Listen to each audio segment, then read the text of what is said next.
सभी शांति प्रेमियों को मेरा प्यार भरा प्रणाम। मैं आज के वीडियो में शांति सिद्धांत का अंतिम भाग समाधान यानी कि सॉल्यूशन के विषय में आपको बताने जा रहा हूं। मैं पुनः कहना चाहता हूं कि शांति सिद्धांत मेरे अपने विचार नहीं है, न कि किसी व्यक्ति की एकेडमिक अनुसंधान और अध्ययन से निकला हुआ ज्ञान। शांति सिद्धांत को पता लगाकर हम सबके सामने लाने वाले हमारे शांति अभियान के श्रद्धेय संस्थापक फादर और मदर मून है। फादर और मदर मून को हृदय से नमन करते हुए मैं इस तरह वीडियो के जरिए ये महान सिद्धांतों के ज्ञान को फैलाने के अवसर प्रदान करने के प्रति आभार व्यक्त करता हूँ। आपने मेरे पिछले वीडियो में शांति सिद्धांत के माध्यम से जान लिया है ईश्वर हमारे माता पिता है और उन्होंने इंसान को अपने जैसे ही बनकर धरती के सच्चे माता पिता बनने के लिए रचा था। लेकिन इंसान अपने ही गलती से ईश्वर के इच्छा के विपरीत चल गया और स्वयं को और पूरे धरती को ऐसे घनघोर समस्या के दलदल में फंसा दिया। तो क्या इंसान इस दलदल से कभी बाहर नहीं निकल पाएगा?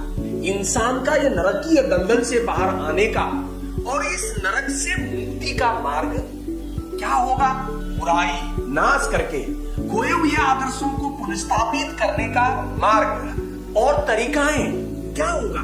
यह वीडियो में मैं आपको इन सभी प्रश्नों का जवाब देने का कोशिश करूंगा। शांति सिद्धांत के इस समाधान के कार्यों को पुनर्स्थापना यानी कि रेस्टोरेशन और इतिहास भर पुनर्स्थापना को आगे बढ़ाने के मार्ग को प्रोविडेंस ऑफ रेस्टोरेशन कहते हैं।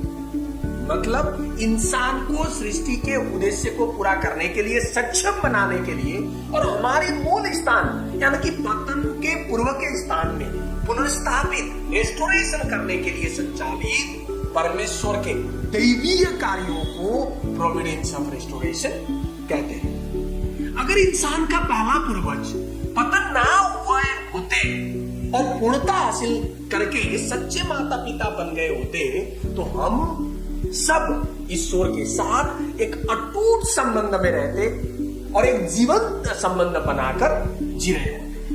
लेकिन पतन के बाद इंसान शैतान और ईश्वर दोनों के बीच के स्थान यानी कि मिडवे पोजीशन में फंस गया, क्योंकि एक तरफा मूल सृष्टिकर्ता होने के नाते ईश्वर इंसान को अपना मानते हैं, लेकिन दूसरे तरफ इंसान के पहले पूर्वज के नाजायज संबंध से खून के रिश्ते शैतान से जुड़ा हुआ होने के कारण शैतान भी इंसान को अपना मानता है।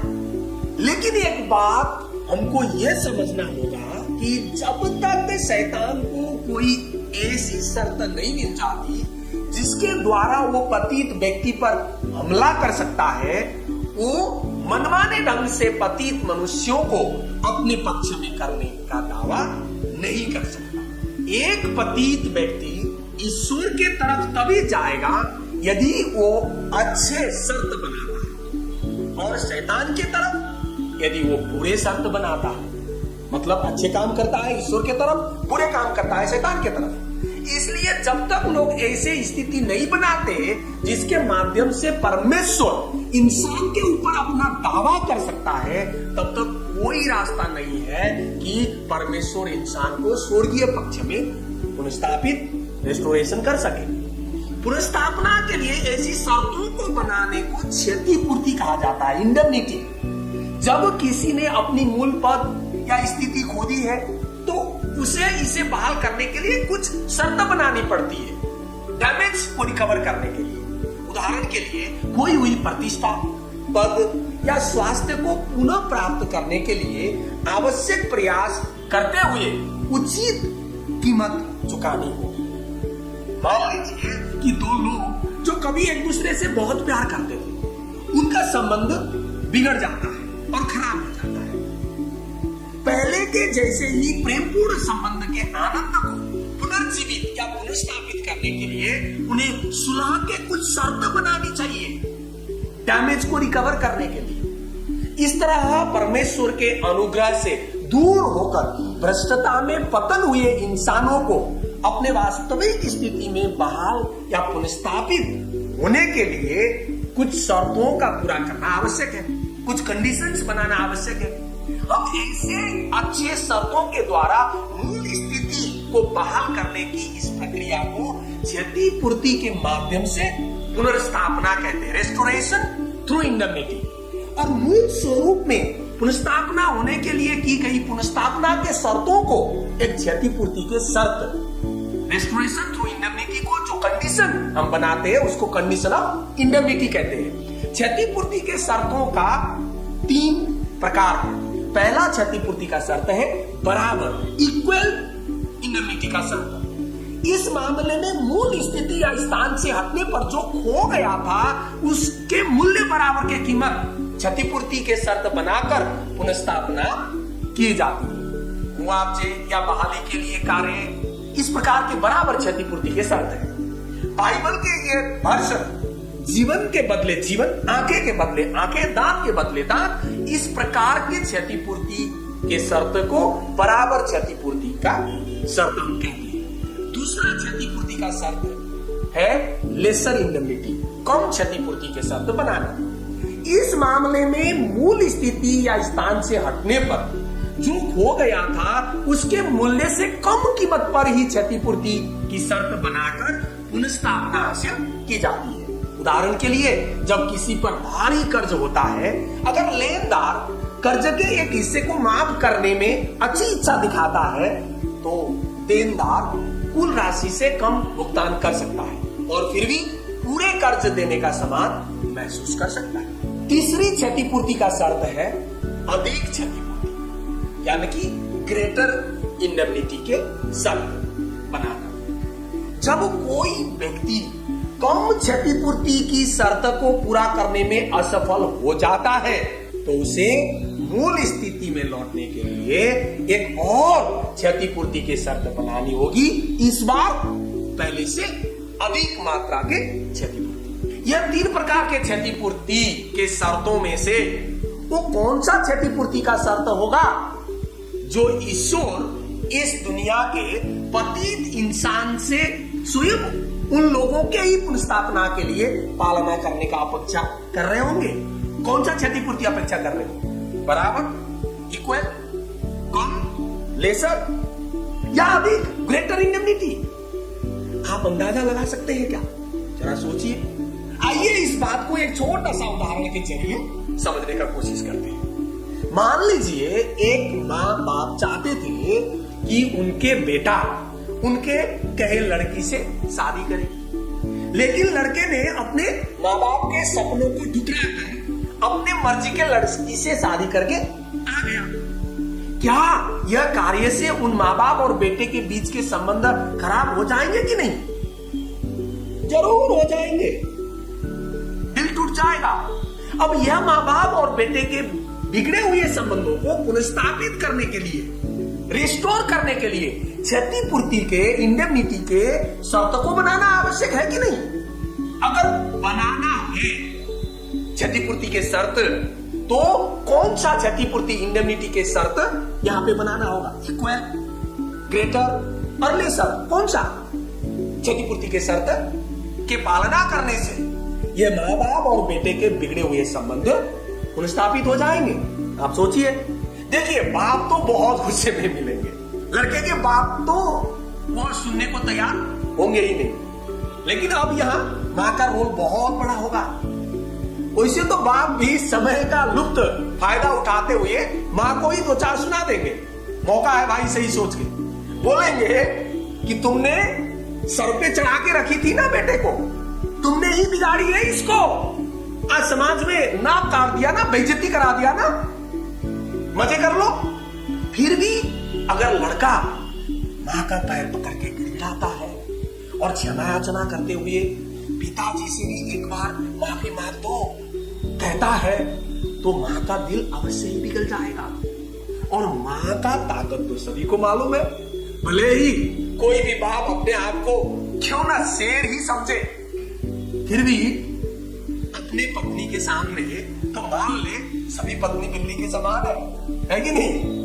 इस प्रकार से एक माँ बाप और बेटे के बिगड़े हुए संबंध का पुनर्स्थापना होना माँ के प्रयास से, पाप को समझा बुझाकर ये कम क्षतिपूर्ति के इंडेमिनिटी के शर्त से पुनर्स्थापना होना कहते हैं, क्योंकि बराबर के क्षतिपूर्ति इंडेमिनिटी के लिए शर्त बनाने के लिए करने को तो कुछ है ही नहीं। और अगर गलती से अब मान लीजिए बेटा अपना रवाब दिखा के, दोष दिखा के मैंने अपने जीवन जीने के लिए अपने जीवन साथी चुन लिया, जो पसंद आया वो मैंने चुन लिया, आपको इसमें क्या परेशानी, माँ बाप को क्या परेशानी, आपको जीना नहीं है इसके साथ कहकर माँ बाप को उल्टा सीधा बोलने लगा, तो बाप भी अब दरवाजे की तरफ दिखाकर कह सकते हैं बेटा फिर तो दरवाजा खोलो और अपने रास्ते चल जाओ, आज से तुम मेरे बेटे नहीं और मैं तुम्हारे बाप नहीं। ऐसे स्थिति में बेटे को आगे का जीवन बहुत कष्टदायी होगा और माँ बाप के साथ बिगड़े हुए संबंधों को पुनर्स्थापित करने के लिए अब ग्रेटर इंडेमनिटी, ज्यादा क्षतिपूर्ति का शर्त बनाना पड़ेगा, क्योंकि माँ बाप भी भुला नहीं पाएंगे अपने बेटे को, बेटे भी माँ बाप को भुला नहीं पाएंगे। इसलिए इस उदाहरण से हमें समझ में आ जाता है कि सृष्टिकर्ता ईश्वर भी हमारे माता पिता के रूप में हमसे सिर्फ कम क्षतिपूर्ति, लेसर इंडेमनिटी के शर्त से पुनर्स्थापना हो जाने का अपेक्षा रख रहे हैं, क्योंकि ईश्वर और इंसान के बीच में भी बराबर क्षतिपूर्ति का कोई शर्त बनाने का संभावना ही नहीं है।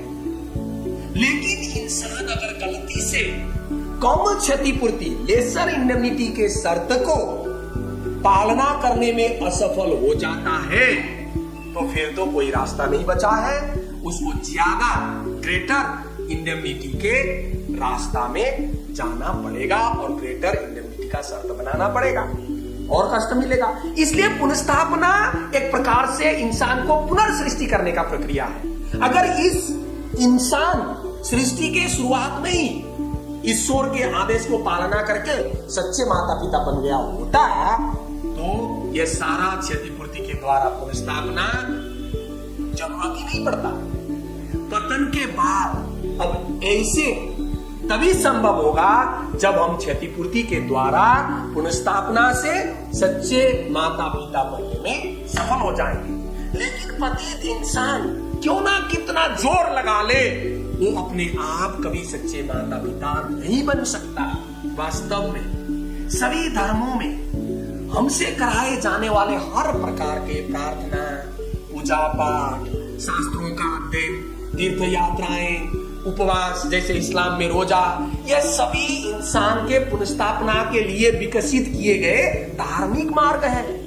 लेकिन ये सारे गतिविधि हमें पतन से पहले की ही स्थिति तक पहुंचा सकती है और उस स्थान में पहुंचने के बाद हमें एक सच्चे माता पिता का प्राप्त करना जरूरी है। और जब इंसान सच्चे माता पिता को अपने जीवन में प्राप्त करता है और पूर्णता के मार्ग में आगे बढ़ के पूर्ण रूप में पुनर्स्थापित होकर स्वयं को भी सच्चे माता पिता बनाएंगे, उस दिन ही धरती में स्वर्ग यानी कि राम राज्य की स्थापना हो जाए। फिर उसके बाद ये सारे रीति रिवाजें, पूजा, प्रार्थना, पाठ, शास्त्र अध्ययन, तीर्थ यात्राएं, उपवास या रोजा कुछ भी करने की आवश्यकता नहीं होगी। हम ईश्वर के साथ एक होके जिएंगे।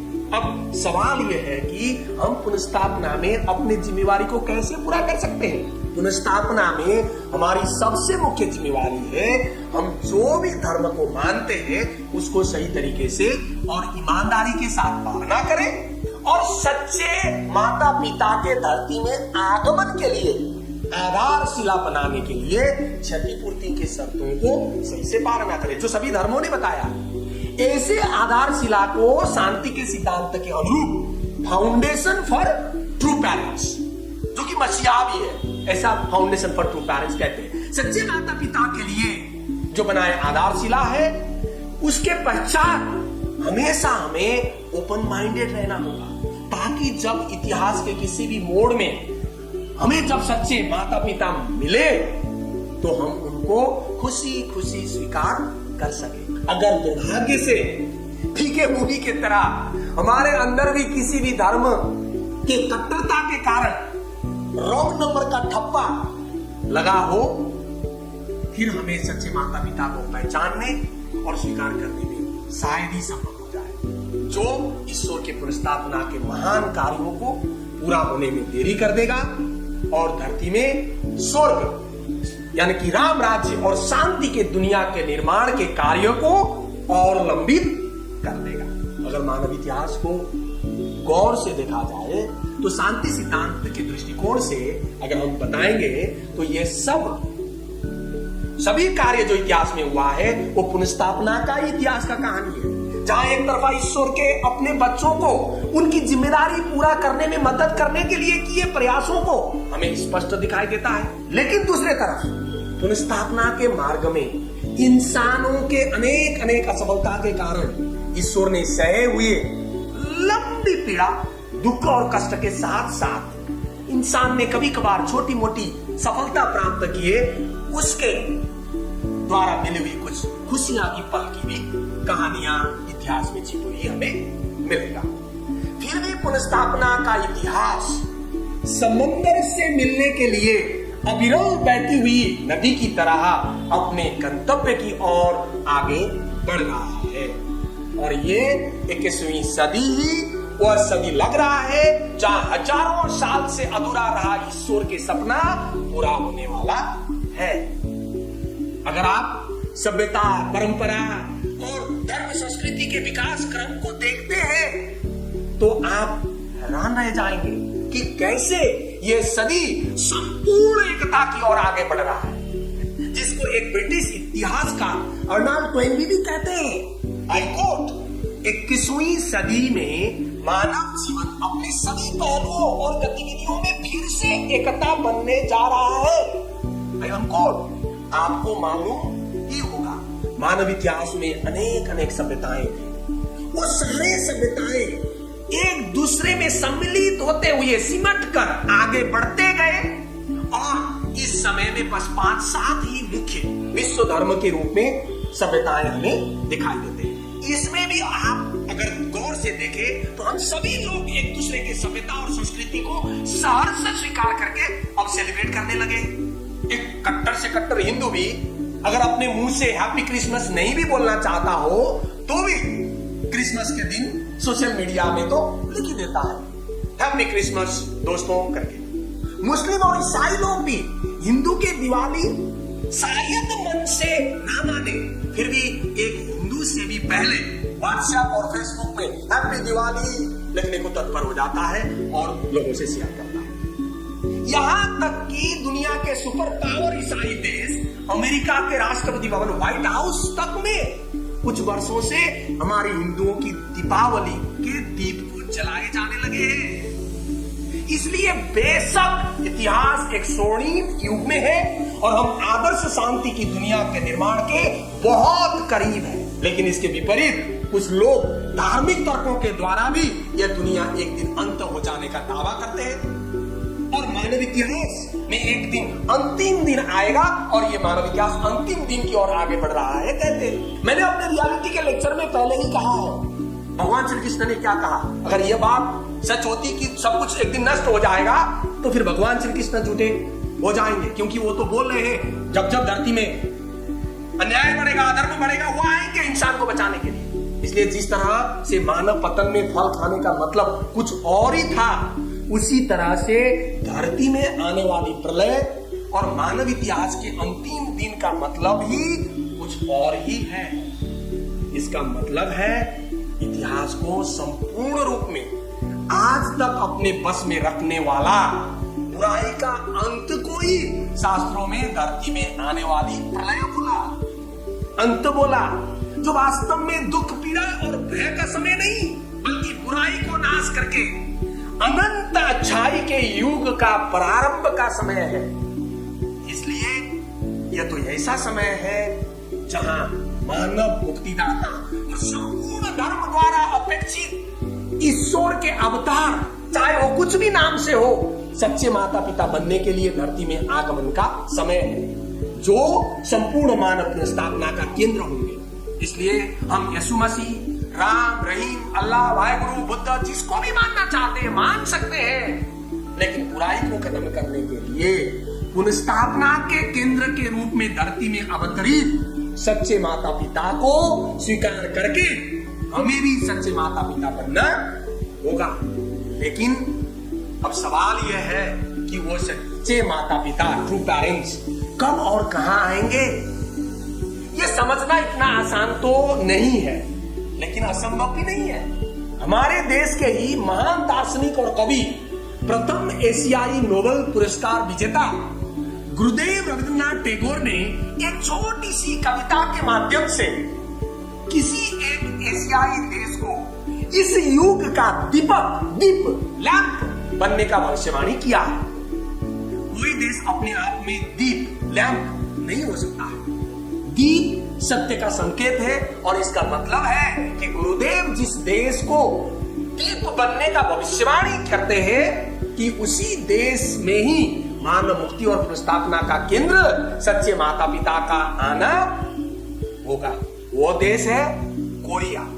जिस देश के भविष्यवाणी करते हुए गुरुदेव लैंप ऑफ द ईस्ट अपने पोएम में कहते हैं, एशिया के स्वर्णिम युग में कोरिया इसके दीप वाहकों में से एक था और वो दीप इंतजार कर रहा है एक बार फिर से रोशन होने के लिए, पूरब की रोशनी के लिए।